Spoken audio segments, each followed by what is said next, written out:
Tervist. Tänan.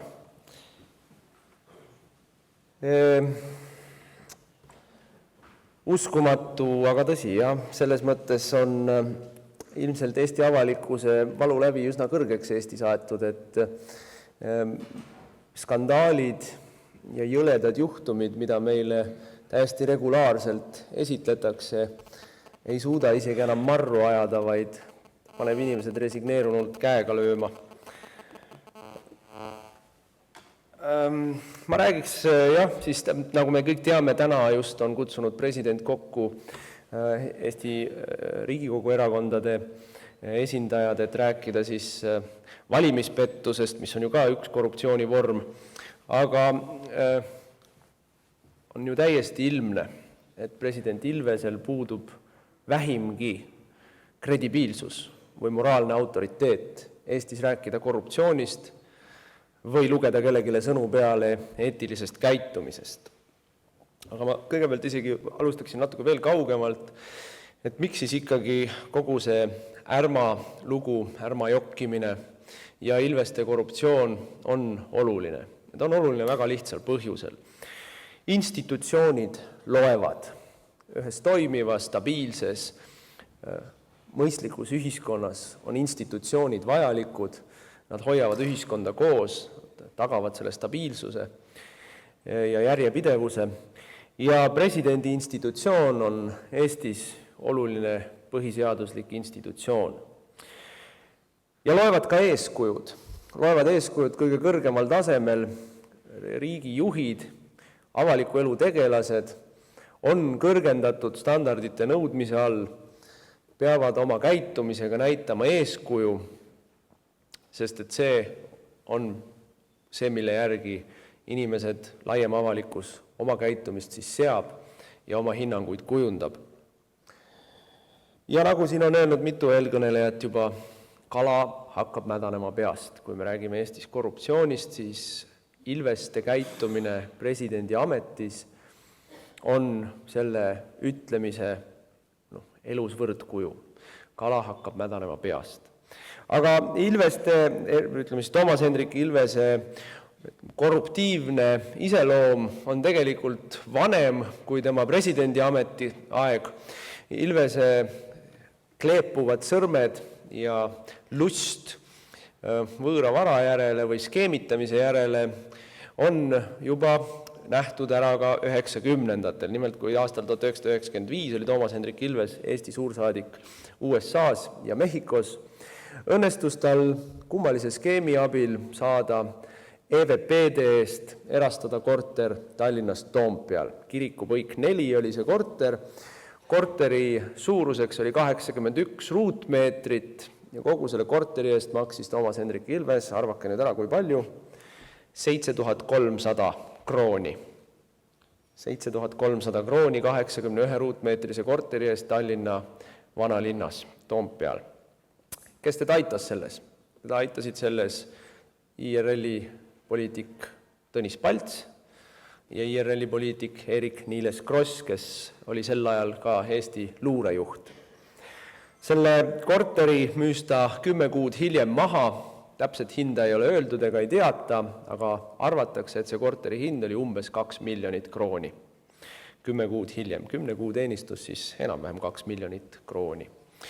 Ja see minu meelest juba tegelikult peaks diskvalifitseerima ühe inimese Eestis kõrgetes ametites olemisest. Sellise skeemis osalemine, mis ju tol ajal oli ka täpselt nii nagu tänapäevalgi jokk, juriidiliselt korrektne, see oli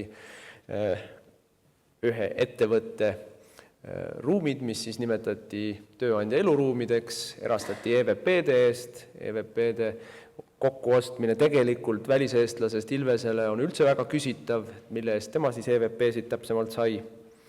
Aga nii see õnnestus. Ja see minu meelest tegelikult annab meile võtme, kuidas me saame hinnata ka tema tegevust presidendi ametis seoses ärmaskeemidega. Nüüd saades saadikuks Euroopa Parlamendis, need tulud, mida Euroopa Parlamendi saadikud saavad, ei ole ju ka midagi muud kui legaliseeritud korruptsioon. Kui inimesed saavad maksta välja kõige kummalisemate skeemide alusel kõikvõimalikke lisatasusid, hüvesid, reise, külastusi, kontori pidamise kulusid, inimeste palkamise kulusid iseendale või oma naisele või kellele iganes. Euroopa Parlamendis on väga populaarne ja levinud oma armukeste palgale võtmine. Aga need summad olid väga suured, nende läbipaistvusest meil suurt aimu ei ole ja nii palju kui natukene Eesti meedia sellega tegeles tol ajal või torkis natukene, siis põhivastus oli, et aga nii on kombeks. Brüsselis nii on kombeks. Ja nagu me mäletame, kui Ilves sai presidendiks, siis tema põhiline nurin, mida ta siis käis kurtmas Ameerika suursaatkonnas, oli see, et nii kehva palga peale minna on ikka näru küll.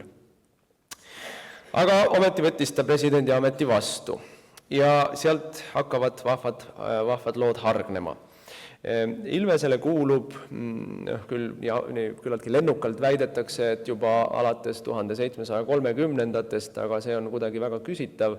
Ma arvan, et sinna on natukene ilustatud, aga 1730-ndatel eestlastele veel naljalt maad ja talusid ei kuulunud Eestis.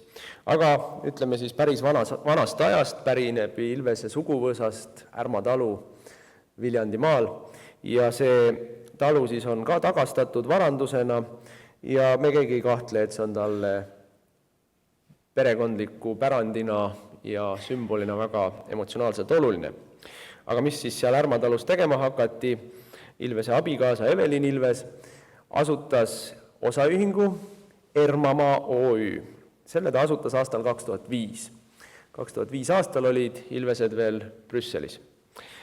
Ja üsna kiiresti võttis see Ermamaa OÜ EAS-ilt 3 miljonit krooni laenu, et siis arendada välja turismikeskus Ärma talus Ermamaa OÜ kaudu või abil. Nüüd, kui Ilves sai presidendiks 2006. aastal täiesti ebatavaliselt ja võiks ka öelda, et seadusid rikkudes EAS-i võlg kustutati. EAS loobus oma võla tagasi saamisest. Põhjendus oli see, et tegemist on erakordsete oludega, et Ilveste positsioon on niivõrd muutunud, et nad ei saa enam seda millise äriplaani peale see 3 miljonit oli antud, ei saa enam pidada ja sellisel juhul siis tehti žest ja kustutati 3 miljonit. No, käsi püsti, kes ei tahaks, et kui ta võtab 3 miljonit laenu 2005. aastal, siis 2006. aastal see kohe kustutatakse. Aga sellest kõigest ei olnud küll veel. Nagu me kõik teame, varaste ahnusel ei ole iial piire. Iial. Nii rikast riiki, kes suudaks ära toita varastest valitsejaid, maailmas ei ole. Me näeme seda Venemaal, me näeme seda maavarade poolest pururikastes Aafrika riikides või Ladina-Ameerika riikides. Kui valitsejad on vargad, siis riik on vaene, ükskõik kui palju seal on loodusvarasid või muid varasid. Ja see ongi see traagika. Kui Ilvesed said presidendiks või kolisid siis Kadriorgu, siis tehti järgmine peenlüke. Kogu Ermamaa turismikompleks võeti täies tükis presidendi kantselei poolt rendile kui presidendi residents. Ja ainus klient, kes siis Evelin Ilvesele kuuluvas Ermamaa äris on presidendi kantselei. See on tema ainus klient ja ainus tuluallikas. Ja nii siis hakkas järgnevatel aastatel, igal aastal siia-sinna umbes 1 000 000 krooni. Eelmisel aastal oli see aga juba oluliselt rohkem kui 1 000 000 krooni, see oli 72 800 eurot. Maksis siis presidendi kantselei osaühingule Ermamaa ehk siis Evelin Ilvese firmale. Aga sellest ka veel kõigest ei ole küll. Lisaks sellele, et makstakse lihtsalt niisama rendiraha, selle eest, et Ilves käib oma perekonnale kuuluvas talus ööbimas. Lisaks sellele peab presidendi kantselei üleval või enda palgal 2 inimest, kes püsivalt töötavad Ärma talus. Samal ajal kui Ermamaa osaühingus ei ole palgal mitte ühtegi inimest. Palgakulu 0. See palgakulu on presidendi kantselei rea peal. See on umbes 24 000 eurot aastas 2 inimese pealt.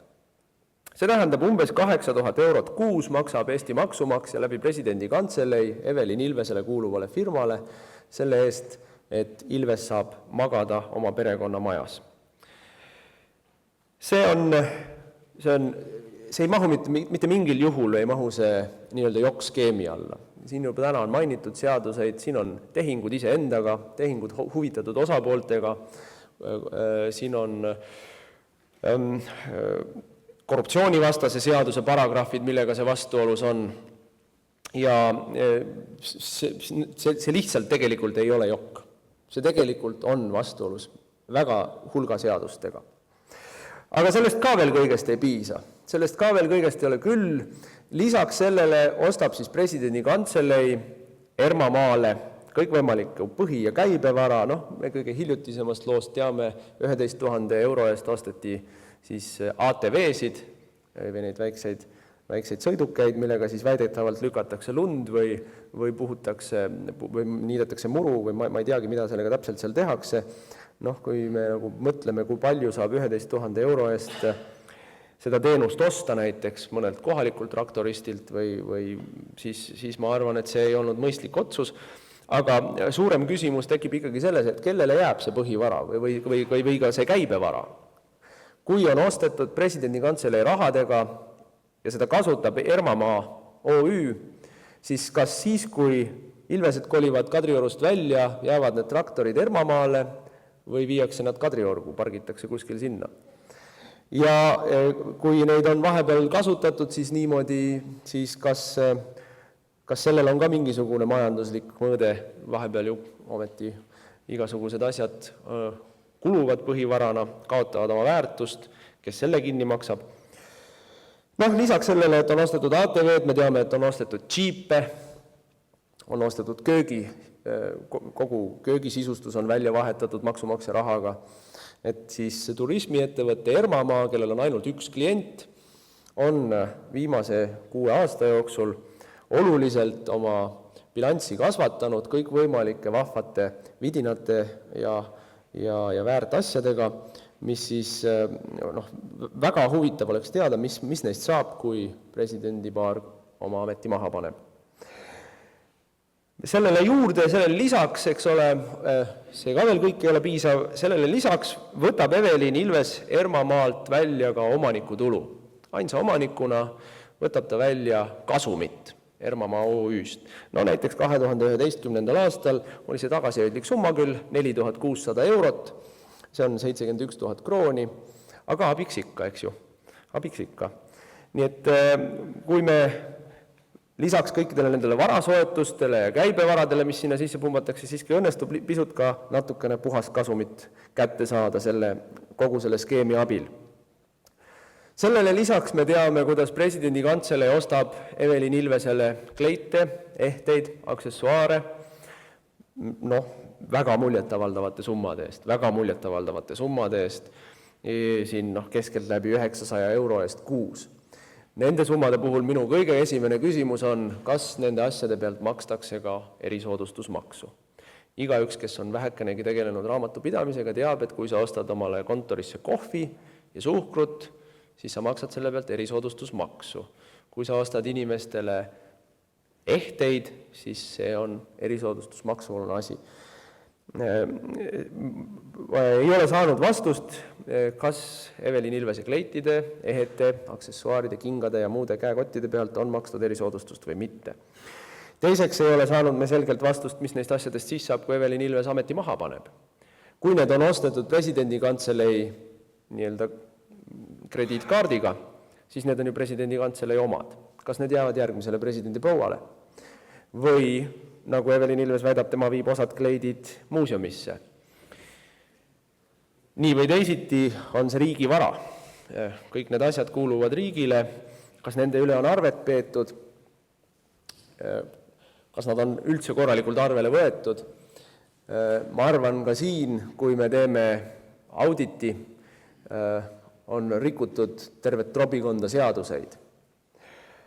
Nii et need on küsimused, millel ei ole vastust, aga mis kõik mitte lihtsalt ei lõhna, vaid ropult haisevad korruptsiooni järele. Ja mis, ma veel kord rõhutan, mõjuvad hävitavalt nii presidendi kui presidendi abikaasa moraalsele autoriteedile ja tegelikult ei ole midagi teha, jätavad neist mulje kui banaanivabariigi tõusikutest, kes lihtsalt riisuvad rahvast nii palju ja nii kaua, kui on võimalik. Aga need ei ole, äärma ja kleidid ei ole ainsad skeemid, mis presidendi kantseleis Ilveste ajal toimivad. Lisaks sellele reisitakse maksumaksja raha eest ja mitte vähe. Me teame lugusid, kus president koos perekonnaga käis Poolas puhkusereisil või erareisil ja selle lennureisi maksis kinni presidendi kantselei. Me teame lugusid, kus presidendi proua käis Kambodžas ja kui kisa tõusis, siis maksis, või vähemalt väitis, et maksis lennukipileti ise kinni, küll aga maksis riik või rahvas kinni siis presidendi prouaga kaasas käinud turvamehe sõidu.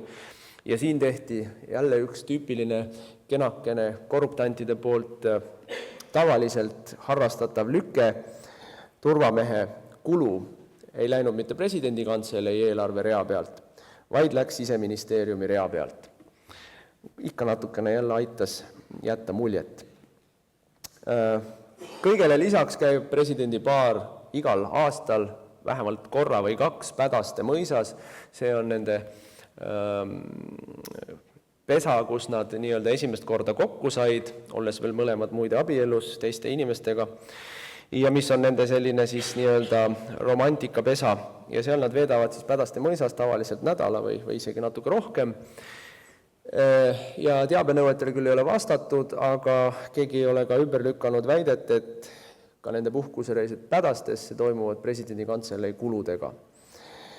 Nii et see on süstemaatiline käitumine.